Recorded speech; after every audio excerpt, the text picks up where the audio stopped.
So sekarang kita nak buat ni jus hijau-hijauan. Okay, so hijau-hijau jus ni apa yang kita ada, carilah segala yang hijau, sayur mayur segala bagai.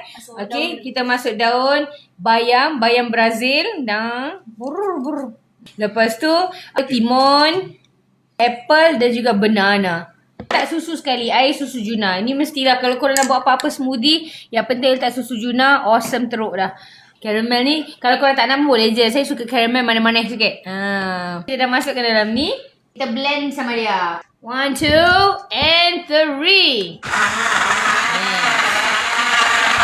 Hijau, kan ada lagu hijau. Hijau, bumi yang tiada rimba. Jeng. Sedapnya. Bismillahirrahmanirrahim. Tada. Bismillahirrahmanirrahim. Sedap. Mantap Pak Bu. Tak rasa sayurnya. Sedap sebab ada pisang. Lepas tu jadi sayur-sayur tu tak perasan. Kalau anak-anak korang bagi je. Kalau tanya yang hijau-hijau tu apa? Jangan cakap sayur. Ini kita boleh bagi anak kita makan sayur.